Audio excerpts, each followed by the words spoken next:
Olá, meus amigos, sejam todos muito bem-vindos ao canal Politizando. Eu sou o William Jacob e vou trazer para vocês números de uma pesquisa que foi divulgada aí para a presidência da República, testando vários cenários de segundo turno. Dá para fazer um comparativo, quem que melhorou, quem que piorou, trazendo também a rejeição e a aprovação dos principais candidatos, também dando para comparar, e muitos outros dados importantíssimos, como por exemplo, você acha que o Lula deve tentar a reeleição? Vamos ver qual que foi a opinião aqui da maioria. Também perguntando se o Bolsonaro deve manter a candidatura ou deve apoiar já um outro nome, mesmo estando ele inelegível. Vou trazer tudo isso e, claro, reflexões, só que antes quero pedir a sua ajuda. Chegou no canal, viu que não está inscrito? Se puder, se inscreva, ativa aí o sininho das notificações. Gostou do vídeo, vai para cima, não gostou para baixo. Comenta, compartilha e espalha. Vamos trazer mais pessoas para cá, porque aqui nós lutamos por um Brasil melhor. Vamos trazer aqui os dados da pesquisa Quest, que foi encomendada pela Genial Investimentos e ouviu 2.004 pessoas entre os dias 29 de maio e 1º de junho. A margem de erro é de 2 pontos para mais ou para menos. Pelo menos por enquanto, divulgaram aqui cenários de segundo turno, não divulgando cenários de primeiro turno. E aqui nós vemos o seguinte, o Lula está empatado numericamente com o Bolsonaro, cada um deles com 41%. Na pesquisa feita ali em abril, portanto aí há pouco mais de um mês, o Lula tinha 44 e o Bolsonaro 40, então o Lula tinha 4 pontos de vantagem. Agora essa vantagem não existe mais, estão empatados. Indecisos, 5% e branco nulo nenhum, 13%. Vamos trazer aqui agora o cenário 2. Agora, o Bolsonaro está inelegível, aí fala assim, quem que vai ser o nome indicado por ele? Aí tá uma confusão danada, a gente tem falado muito disso aqui, mas o Instituto testou vários outros nomes disputando contra Lula. O Lula agora lidera contra o Tarcísio, 41 contra 40 do governador de São Paulo. Um pontinho de vantagem, o que indica empate dentro da margem de erro, né? A vantagem do Lula em abril era de 6 pontos, já que estava 43 contra 37. Indeciso 5, branco nulo não vai votar 14. O Lula contra a Michele, 43 para o atual presidente contra 39 da ex-primeira-dama, uma vantagem de 4 pontos para o Lula. Estão, então, empatados tecnicamente dentro da margem de erro. E antes, a vantagem do Lula era de 6, então caiu aqui para 4. Indecisos 4, branco nulo não vai votar 14. Lula contra Ratinho Júnior me surpreendeu. O Lula 40, o Ratinho Júnior 38. Então, outras pesquisas têm mostrado uma vantagem grande do Lula para o Ratinho. Essa aqui dá uma vantagem de apenas 2 pontinhos. E também um empate dentro da margem de erro. Era 42 a 35 em abril, então a vantagem era de 7 para o atual presidente, agora caiu para 2. Lula contra Eduardo Leite, não foi feito esse levantamento antes, portanto não dá para comparar. Mas agora o Lula vence com 9 pontos de vantagem, então acima da margem de erro. O atual presidente tem 44 e o governador do Rio Grande do Sul 35. Lula contra Eduardo Bolsonaro, vantagem grande para o Lula, 44 para o atual presidente contra 34 do Eduardo.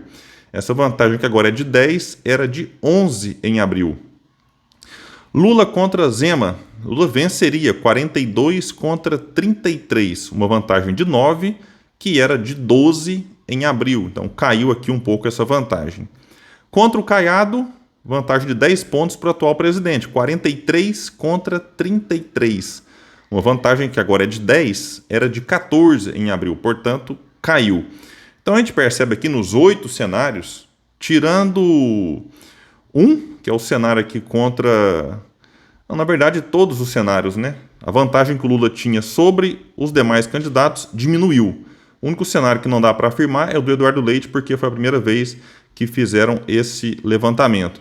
Às vezes caiu aqui um pontinho ou 4, mas em todos eles os adversários ou possíveis adversários de Lula conseguiram diminuir a distância que tinha pro atual presidente, no caso do Bolsonaro que está inelegível, empatando ali numericamente, e outros nomes como Michele Tarcísio e o Ratinho Júnior empatando dentro da margem de erro com o atual presidente. Agora vamos ver aqui um dado interessante, rejeição dos candidatos, que o Instituto pergunta assim, você conhece e votaria? Ou conhece e não votaria, ou não conhece?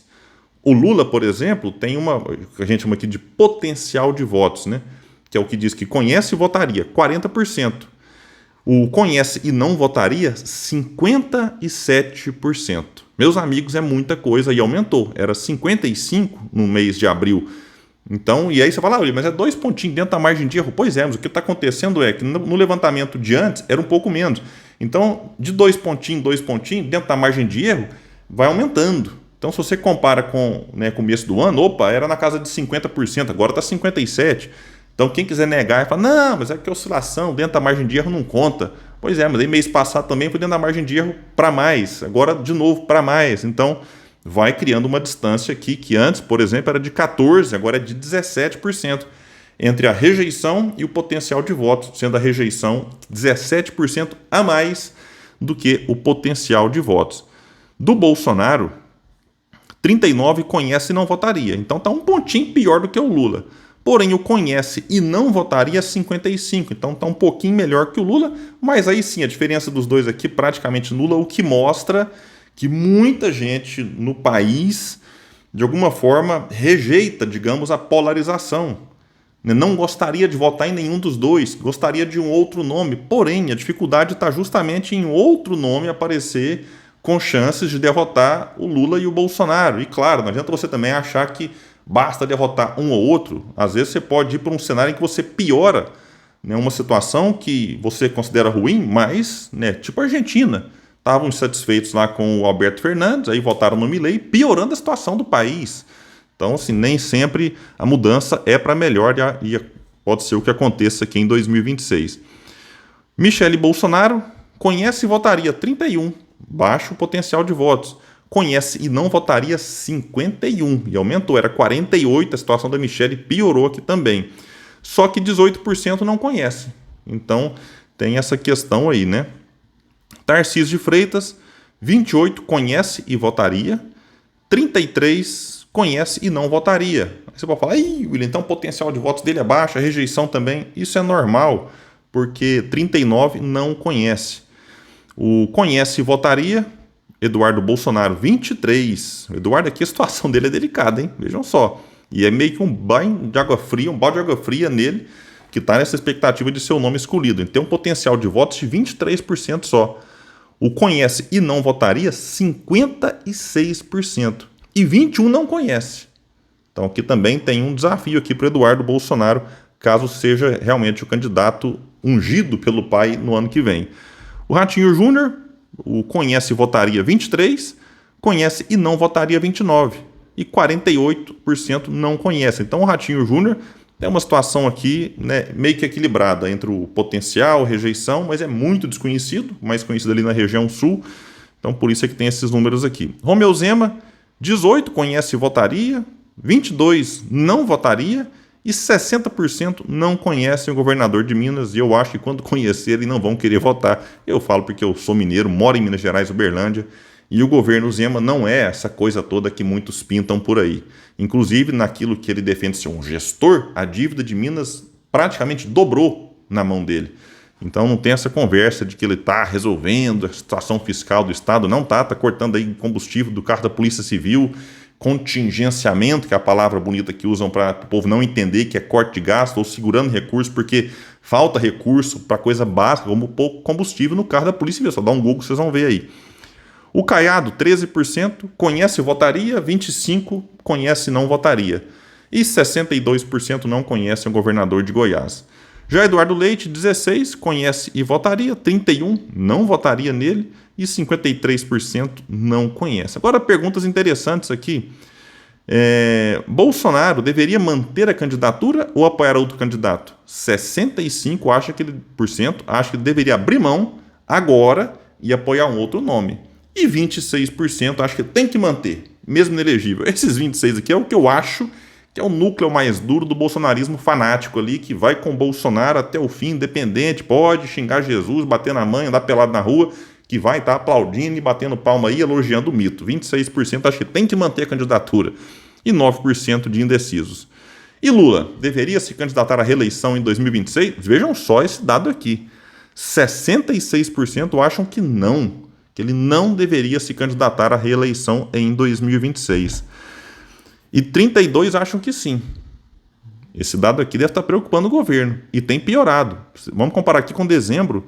Em dezembro de 24 agora, 52 achavam que ele não deveria. Está numa curva crescente aqui, foi para 62, agora 66%. Não, Lula não deve disputar a reeleição. E 32 acham que sim, era 45 em dezembro. Então está caindo muito quem acha que ele tinha que tentar mais um mandato e está aumentando muito quem acha que chega, acabou, bora aí Lula dar a chance de deixar outro nome, apoiar outro nome, tentar fazer o seu sucessor. E sobre quem que o Bolsonaro deveria apoiar, não sendo ele o candidato, quem lidera é Tarcísio, mas está muito embolado. Tarcísio com 17, sendo aqui o preferido dos eleitores que acham que o Bolsonaro tinha que apoiá-lo. Michele vem em segundo com 16, Ratinho Júnior 11, Pablo Marçal 7, Caiado 5, Eduardo 4, o Bolsonaro, o Eduardo Leite 4 também, Romeu Zema 3. Então tá aqui. E a pesquisa também perguntou do que os entrevistados têm mais medo, se é do Lula continuar ou do Bolsonaro voltar. 45 responderam que é do Bolsonaro voltar e 40% do Lula continuar. 7 tem medo dos dois e 3% não tem medo de nenhum dos dois, o que é também uma resposta muito ruim, e que mostra, de novo aqui, a divisão no país entre quem gosta e quem odeia o Lula e quem gosta e quem odeia o Bolsonaro. Isso tudo é muito prejudicial, gente. Bom, mas é isso. Estão aqui os números da pesquisa Quest. Qual que é a opinião de vocês? Gostaram, concordaram, discordaram? Acha que faz sentido tudo isso aqui? Principalmente essa pergunta final do Bolsonaro voltar, do Lula continuar. Vocês acham que o Lula tem que tentar um novo mandato ou não? Tem que tentar apoiar a eleição de um sucessor? Deixa aqui embaixo, a opinião de vocês é sempre muito importante. Valeu, gente. Até o próximo Nesse Espaço que luta por um Brasil melhor.